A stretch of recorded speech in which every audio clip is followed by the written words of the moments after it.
Assalomu alaykum, topdagi qarindoshlar. Turkiyadagi, ya'ni Uyg'urlarning ba'zi bir diniy jamoatlarning o'tkazilayotgan to'ylari bilan munosabatli ozroq gap qilaylik. O'tkazilayotgan to'yninki o'lim bilan hech qanday farqi yo'q. O'lim bilan hech qanday farqi yo'q. Bu to'y asosiyatdan bir norozilikni keltirib chiqarg'iliq. Norozilikni keltirib chiqarg'iliq. Allohdan qo'rqib emas, bir-birisidan qo'rqib musiqa chalmaydi. Musiqa chalmaydi. O'limdimi shu kechgacha tabliq qiladi, so'zlaydi, qiroat qiladi. To'ydimi qiroat qiladi, tabliq qiladi. Shuning bilan o to'y tugaydi. Bir zallani necha ming dollarlarga oladi. U to'ydan yoki shu to'y qilgan qudubachilar rozi emas, yoki u yigit qiz u rozi emas, rozi emas. To'y desa to'y emas, o'lim desa o'lim emas, bir narsa bo'lib ketib bordi. Aşı to'y qilayotgan yigit bilan qizninki aşı to'yni aşı shaklda o'tkazishga ashlarda ashunchalik ixlos bormi? O'zi rozimi desa rozi emas ular. Ular yoki ota-onasining qatmanligidan yoki shu yerdagi jamoatlarning bergan fatvosidan qo'rqiblar to'ylarni ashunday o'lim bilan hech qanday farqi yo'q qilib o'tkazadi. Endi shu o'lim bilan farqi yo'q qilib o'tkazishga nima to'salg'i bo'ladi? Nima to'salg'i bo'ladi? Kechiringlar.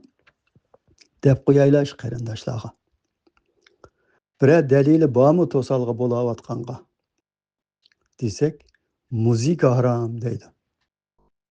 Ya Allohdan qo'rqmamsizlar sizlar? Qiyomat kuni Allohga nima deb javob bersizlar? Nima deb javob bersizlar?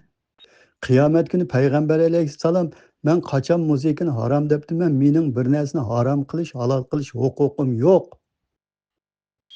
Desa nima deysizlar?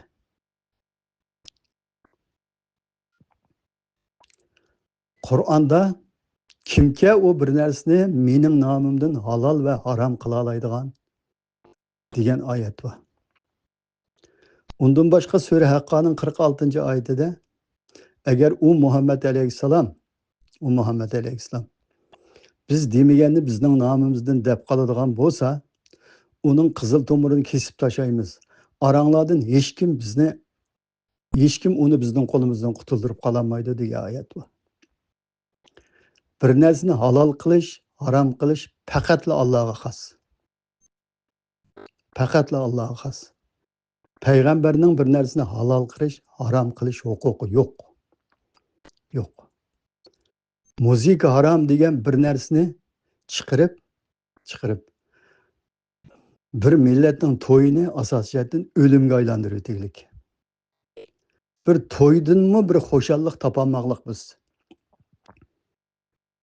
Bir to'ydinmi bir millatning qiz-o'g'il, qiz-yigitlarning o'tkaziladigan bir to'ydin, ömürde bir keladigan bir xo'shallik kunidinmi Allah demagan bir haromni o'ttirg'a chiqib, Allohdan qo'rqmay millatning xo'shalligini tatib olishlik.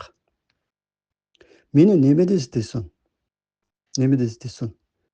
Men shularninki ashu to'ylarni ashtaq o'tkazishiga sababchi bo'lgan Allah bilan hech qanday aloqasi yo'q bir haromni o'ttirg'a chiqib, millatning xo'shalligini tatib olib olgan az to'la bo'lsin bir ko'ngil xo'shalligini xo'shal bir o'tkazadigan vaqtini zoya qilib o'tib olgan ashu mollalardan so'rab boqay.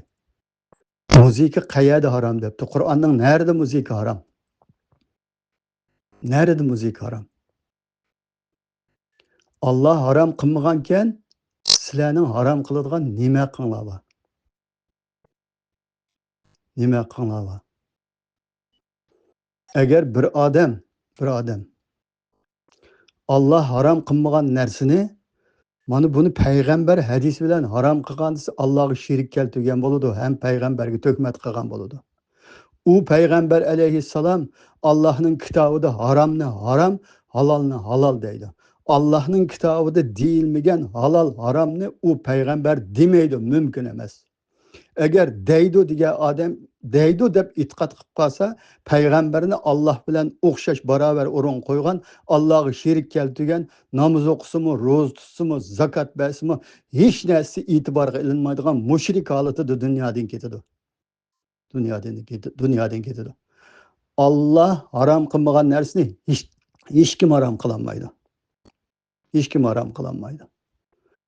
Hozir biz shu ahli ilmlarninki millatning erkinligini tatib olib olgan nurg'un halol haromni o'tirg'a chiqib, millatning butunlay huquqini tatib olib, millatni bo'g'ib ko'chada yurishidan tatib bir tuzukroq yurolmaydigan, erkinroq mangolmaydigan, bir to'y to'kinimi o'zining bir xo'shal xo'ram to'y to'kimi o'tkazolmaydigan, aşı halga tushirib qo'yayotgan aşı mollalar qiyomat kuni cho'qim javob berdi. Qiyomat kuni cho'qim javob berdi. Payg'ambarning halol qilish, harom qilish huquqi va deb baqmasinmi qani birisi chiqib?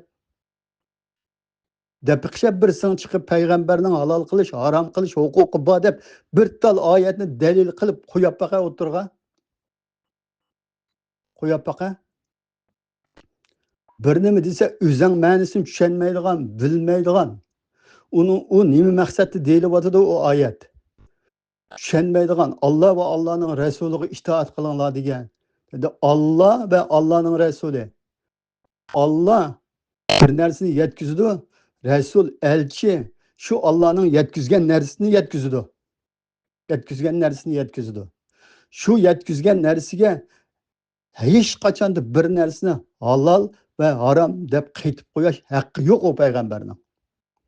Haqqi yo'q. Shuning uchun Alloh kimga o bir narsani mening nomimdan halol va harom qila oladigan degan oyat bor. U Muhammad alayhissalom men demaganni bizning nomimizdan deb qoladigan bo'lsa, uning qizil tomirini kesib o'tamiz, aranglardan hech kim uni bizning qo'limizdan qutuldirib qololmaydi degan so'zni anglagan Muhammad alayhissalom bir narsani harom va halol demaydi.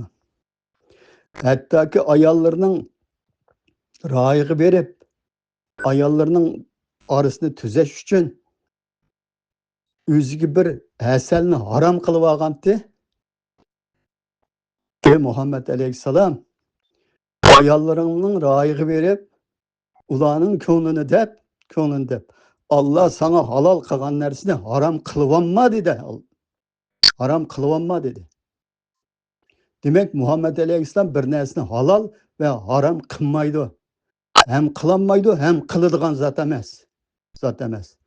Ana shunda muzika harom deb Allohga sherik keltiradigan, Allohning nomidan o'ttirga chiqib qolgan haromlarni harom deb e'tiqod qiladigan, mushriklikning ichiga kirib qolgan mushta odamlar millatning bir xo'shalligini tatib oladilar hozir.